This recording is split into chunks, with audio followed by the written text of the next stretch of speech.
Good morning po sa lahat. Ako po si Ronald Mercado, isa pong OFW from Riyadh.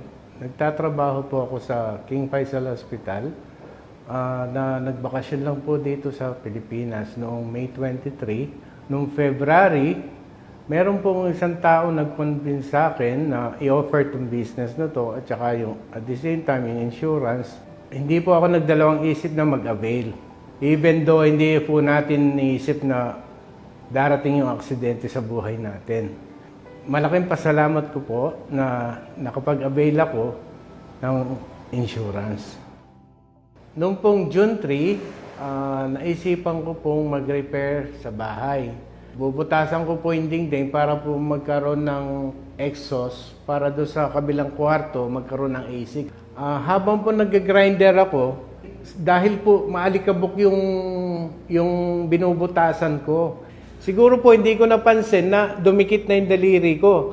Naramdaman ko naman lang po nung sumirit na yung dugo sa daliri ko. Tsaka nalaglag na yung daliri ko. Yun po, kaya yung oras na po na yun, tinakbo na ako sa emergency room. Ngayon po, naputol po yung daliri ko. Sabi ng doktor, lalagyan ko ng brace yan. Parang siyang barbecue hotdog na nakatusok, may bakal dito. Dahil daw pag tinanggal yon baka malaglag yung daliri ko. So, hindi niya muna tinanggal yung bakal for safety. Yung pong procedure na ginawa sa akin dahil po naputol yung daliri ko, napakamahal po ng nagastos namin. Buti na lang po, nag-avail ako ng Silpro Orbis Victus. Kaya po naibalik yung lahat ng nagastos namin. Malaking ginhawa po sa atin kung mag-avail tayo ng insurance. Advice ko po sa ating mga kababayan, at least po, kung may aksidente darating sa atin, kung naka-ready tayo, hindi po tayo maghanap ng pera para pampagamot sa atin. At saka po ang serbisyo nila dito. Submit po ako ng mga receipts ko nung Monday. Ngayon po Thursday, i-release na po yung cheque na re-reimburse ko. Ganun po sila kabilis. Hindi natin naasahan po yung aksidente. Hindi po natin alam kung nagmumotor tayo, nasa loob lang po tayo ng bahay. Maaari po tayo maaksidente. Mas maganda po siguro, i-ready po natin yung sarili natin. Hindi naman po natin pinapanalangin na may mangyari sa atin. Pero malaking tulong po pag mag-avail tayo ng insurance. Napakaganda po ng serbisyo ng Orbis Victus International. Maraming salamat po. Ako po si May Manansala, dito po sa Hong Kong naka-base. Isang araw po, naglilinis po ako ng bahay at pagbukas ko po ng aming cabinet, merong bumagsak sa ulo ko. At nabukulan po ako at nahihilo ako. So, kinabukasan po, dahil ngayong gabi na nga, hindi na muna ako nagpa-doktor. Inintay ko na po yung bukas ng umaga. So, yun, kala ko po okay lang siya. Kaya lang nakakaramdam pa rin po ako ng pagkahilo at medyo sumasakit din po yung ulo ko.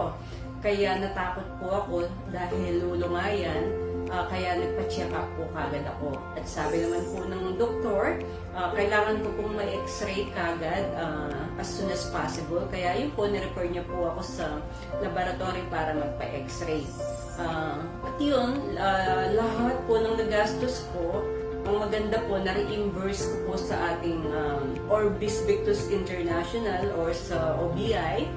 Yun, nag-email lang po ako kagad sa Igloo. Nag-picture ako yung araw na yun. Pati yung bumagsak sa ulo ko, na-send ko po lahat sa kanila yon. At yung mga resibo po. After few days po, na-claim ko naman po kagad yung mga nagastos ko. So yun, nagpapasalamat po ako kasi yung mga nagastos ko, hindi po siya galing sa sarili kong bulsa, di ba? Kaya napaka-importante po talaga na meron tayong insurance, di ba? Kasi hindi po natin hawak yung buhay. Hindi natin po alam kung kailan tayo maaaksidente. So, salamat OBI, mahahasahan ka sa pangangailangan. Ako po si Cledy May Santos. Nanggaling po ako sa Dasmariñas, Cavite. Ang aking nanay po ay si Lydia Santos na kasalukuyang OFW sa Bahrain. Last year, 2021, nabanggit sa akin ng aking ina na insured po siya at ang aking ama sa OBI. Noong una po, nagdadalawang isip ako, pwede palang insured kahit nasa abroad ka. Hanggang sa hindi naasahang pagkakataon, kami po ay iniwan ng aking ama noong April 2022. Kaya ang bilin po sa akin ng aking ina, dahil po ako ay beneficiary ng aking ama, di ko po inasahan na matutulungan po kami ng OBI. Nagpapasalamat po ako sa Orbis Victus. Napakalaking tulong po nito sa aming pamilya.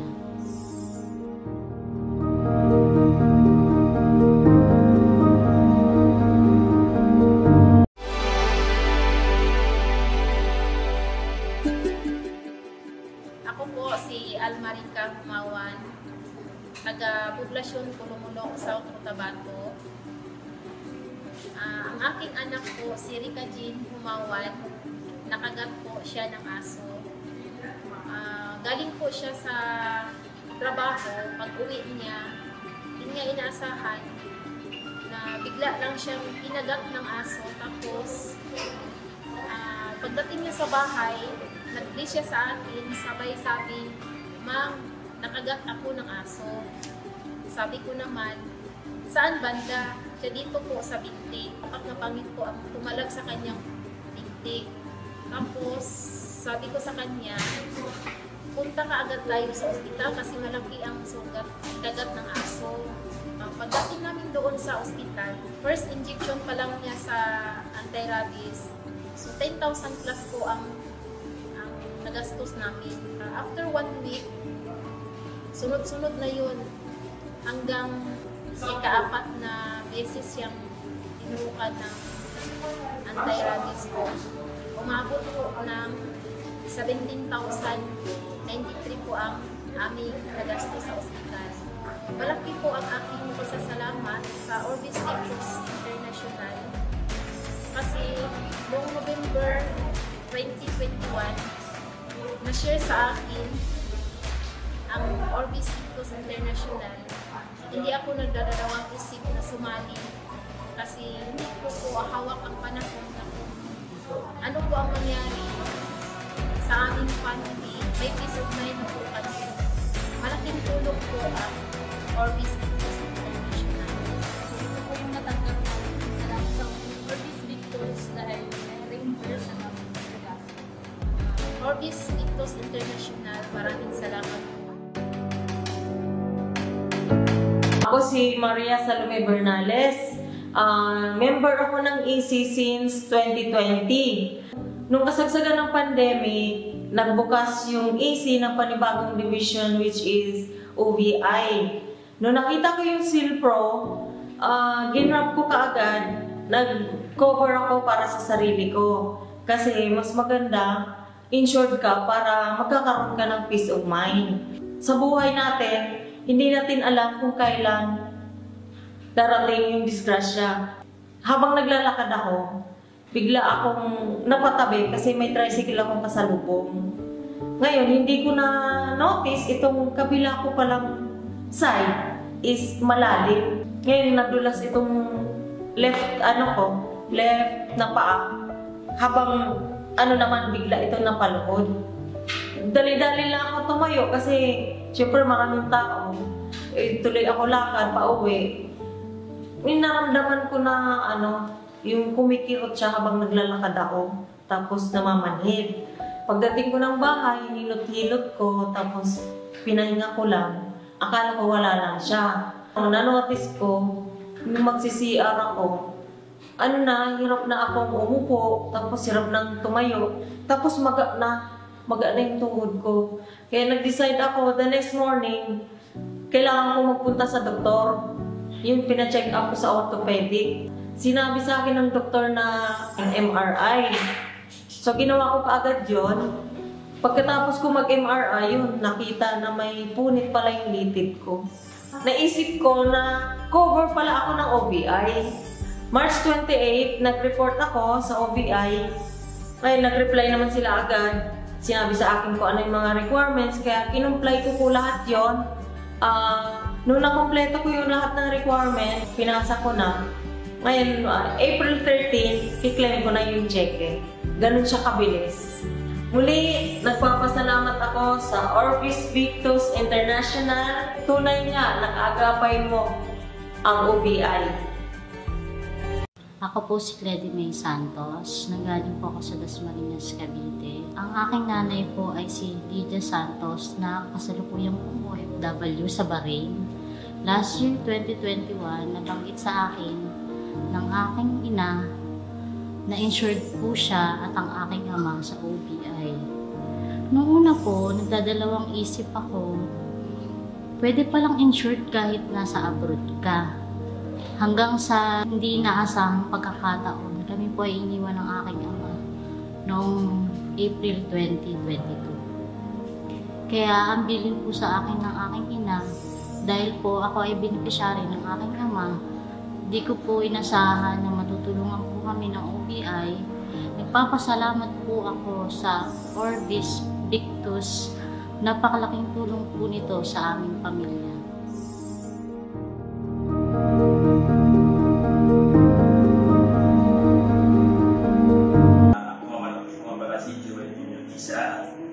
Galing pa kami ng Cotabato at ngayon nandito kami sa office ng Orbis Victus kasi mag-claim kami ng burial assistant ng asawa ni Sir Shilso.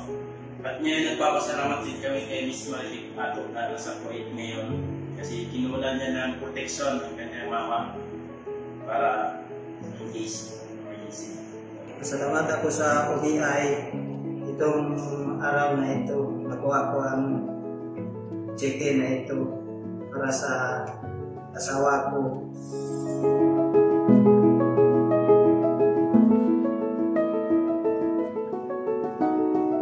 Hello, magandang araw sa lahat. I'm Josephine Marmuhada from Zamboanga City and isa din po akong active distributor, digital partners ng OBI.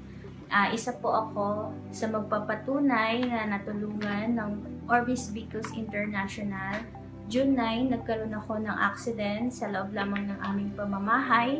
Habang naglalaba ako, hindi ko inaasahan, mayroong biglang pumasok sa loob ng hinlalaki ng aking daliri. Mga ilang araw is lumaki siya ng lumaki hanggang nagkaroon siya ng nana.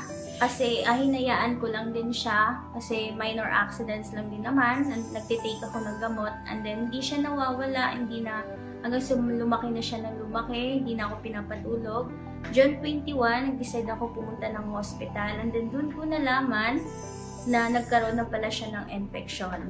So sabi sa akin ng doktor, na needs na daw niyang operahan kasi once pagka hindi siya operahan, kakalat pa siya ng kakalat, pwedeng putulin yung aking daliri.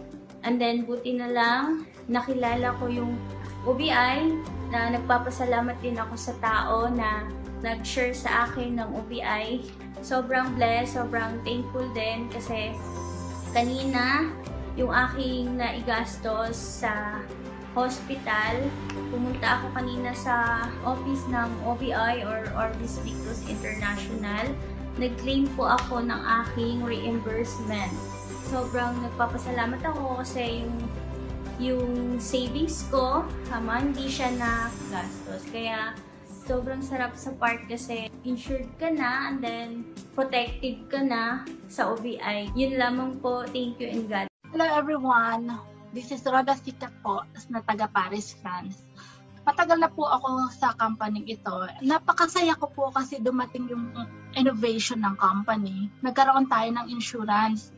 And dito po nakita ko na pwede pong isama, merong package doon na pwedeng pampamilya. Doon po ay tuwang-tuwa ako kasi ito na yung chance ko na ma-coverage ko rin ng family ko. So last September 2021, bumili ako ng isang package na i-covered ko po yung mga family ko, mga kapatid, at saka mga ilan sa pamangkin. Yung pangyayaring yun, ang tumulong na malaking bagay sa amin. Yung kuya ko po nahulog. Noong March 18 po, dakong 2:00 po ng hapon ay nagdilim po ang kalangitan. Nagbabadyang bubuhos po ang malakas na ulan. Bagong gawa po ang tindahan namin, kaya naisipan ko pong lagyan ng tolda sa taas. Samantalang inaayos ko po ito, bumuhos po ang napakalakas na ulan. Nung kalakasan po ng ulan ay bigla po akong nadulas. Yun na po ang pangyayari, ang aksidente. Napakabilis po ng pangyayari. Tumausdos po akong pababa, napakabilis. Tumama po ang aking ulo sa semento. Nawalan na po ako ng malay noon. 14 days po siya sa ICU. Inabot ng 18 days pati pagpapagaling niya sa hospital. Sa awat tulong po ng Panginoong Diyos, naka-recover naman po. Kasalukuyan po ay nagpapagaling pa po. May konting hilo, may konting sakit ng ulo. Pero papagaling po, papabuti po ang aking kalagayan. Ngayon, yung 18 days na yun is pag titingnan mo, malaking bagay po siya, malaking mahal, magastos.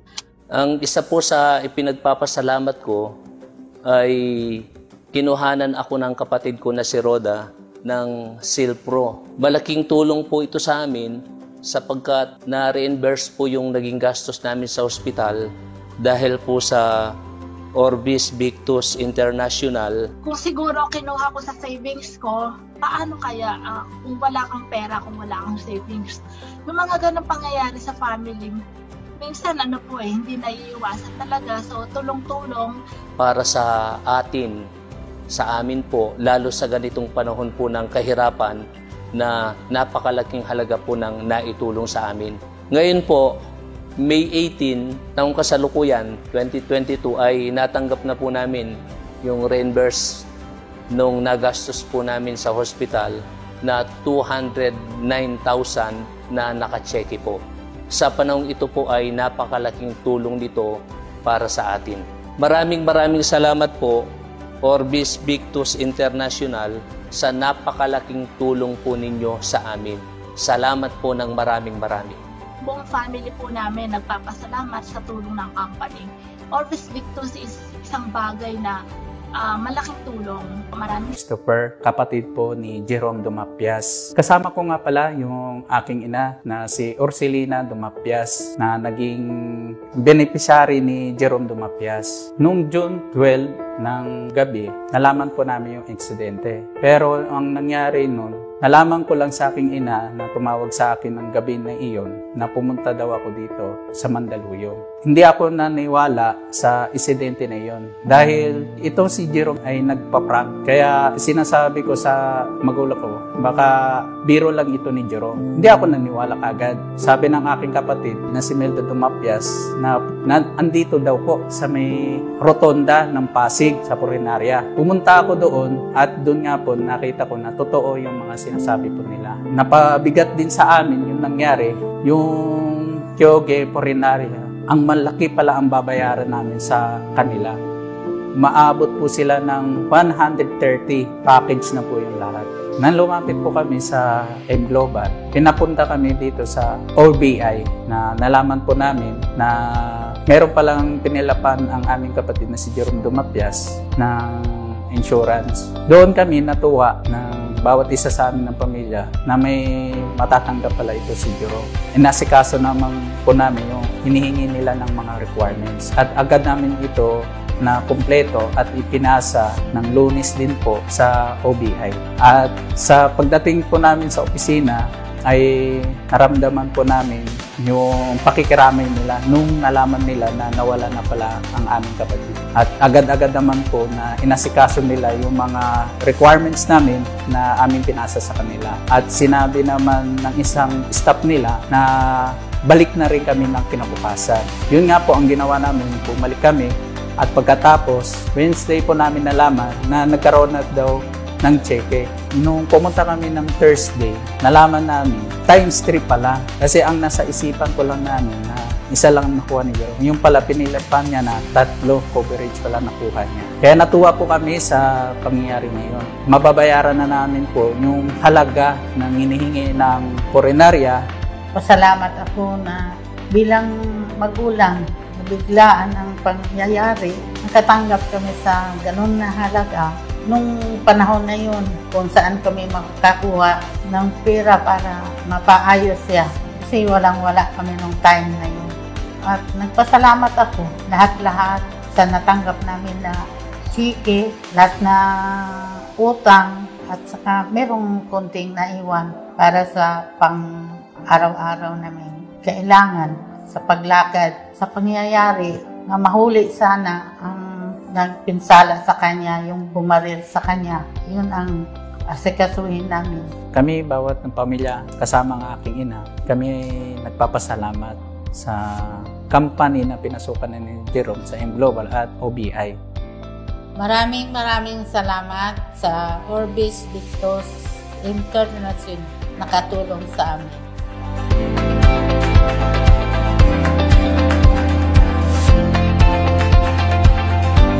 Wala talaga sa insurance kasi para sa akin gasto siya na kailangan mong hulug-hulugan or bayaran.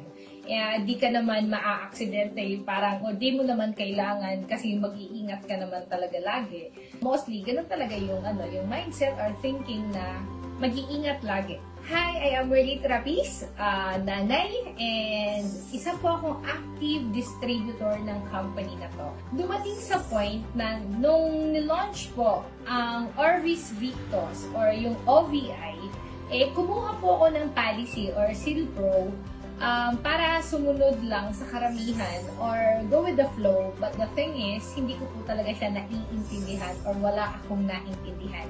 So, dumating yung point na last June, nagkaroon po kami ng accident.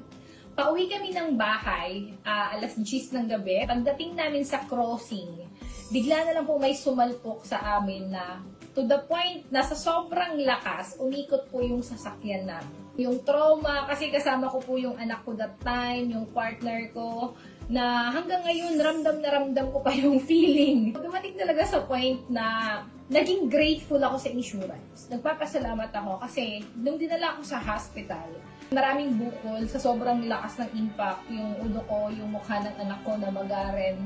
And nag-undergo po ako sa CT scan, tinignan yung ulo ko kung mayroong mga internal damages kasi sobrang sakit po yan na nahihilo ako and sobrang dami kong pasa sa likod. And I am grateful na wala talagang masyadong nangyari internally. So more on, kung lahat ng nagastos or ginastos ko sa hospital, sa check-up, binalik po ng OVI. Nag-send ako ng message. Sabi ko na accident ako, na in-inform ko sila. Mabilis po yung response, nag-reply agad. Sinend sa akin yung requirements. Nung pagkapasa ko, after few weeks, nag-message sila sa akin na ready na yung check at ipapadala na po dito sa lugar namin sa Iloilo. Kaya, thank you so much, OVI.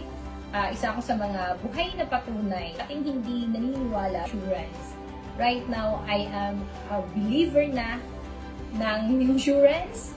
And I am grateful na part po ako ng OVI. Sobrang maraming salamat po talaga sa inyo. And ako mismo right now, ini-endorse ko na po siya sa buong pamilya ko. And because of it, sa mga nangyari at sa mga napatunayan ko, kahit mga relatives ko po, andito na rin sila and may mga policy na. So, thank you so much, OVI. Ako si John Lemuel F. Tibe, 27 years old. Bali, freelancer ako. And at the same time, digital partner ng OVI. Nitong August 3, Wednesday, pagtawid ko sa pedestrian, bandang gitna na ako, nagulat na lang ako, biglang may nag-counterflow. Ayun, nasalpok ako. Tumumba ako, tapos, kaya-kaya ko pa naman siyang tumayo. Tumayo ako, pagkatayo ko, punta ako sa gilid. Then, nakita ko yung driver ng nakabangga sa akin na van. Medyo kasi parang hindi niya rin kaya sagutin yung expenses kung sakaling tutulungan niya ako. No? Pero nakakatuwa ding isipin kasi tinulungan niya akong dalhin sa ospital.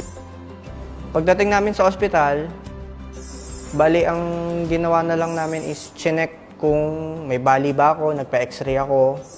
Tsaka yung mga gas-gas ko, bali ginamot-gamot lang din naman. Nung pagkatapos ko mag-x-ray, okay naman, wala namang Naghintay kami siguro mga 24 hours para sa result ng x-ray kung may bali ba or ano.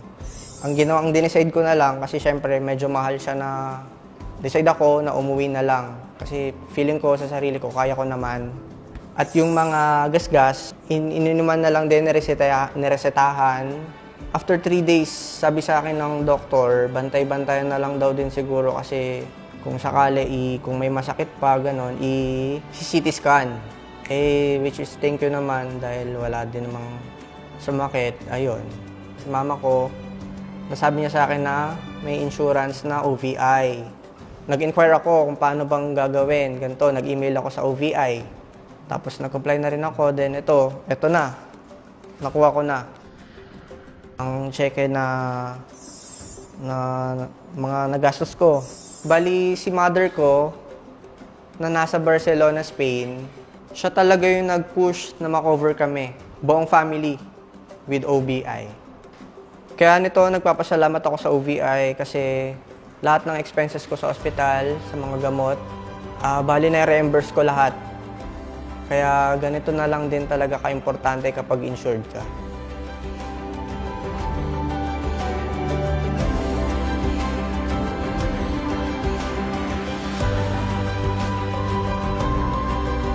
Good morning everyone. I am Rowena Petisanan, OFW here in Rome, Italy. Isasalaysay ko lang po yung aksidente na nangyari sa akin at sa aking anak. Ito po ay noong June 23, 2022 around 10:30 p.m. Pauwi na po kaming mag-ina at siya po yung driver ng aming sasakyan. Yung pong aming sasakyan ay umakyat po sa island ng kalsada. At sa lakas po ng impact is na-damage po ng gusto yung aming sasakyan. Kami naman po mag-ina ay mabilis na kinuha ng ambulance at dinala sa pinakamalapit na hospital. Awa po ng Diyos is wala naman po mga fractured kundi may mga kaunting pasa po. So ang sabi po ng doktor, we need to rest for 10 days sa bahay. Then after, check up po uli ang gagawin sa amin. So ako po ay nagpapasalamat at ako at ang aking buong pamilya is recovered. At yung pong aming mga nagastos sa mga check-up namin mag-ina is ibinalik po at binayaran ng OBI. Kaya po napakalaking tulong po ang naibigay po sa amin ng OBI sa ganito pong mga pangyayari, sa mga pangyayari hindi natin inaasahan. Kaya maraming pong salamat OBI.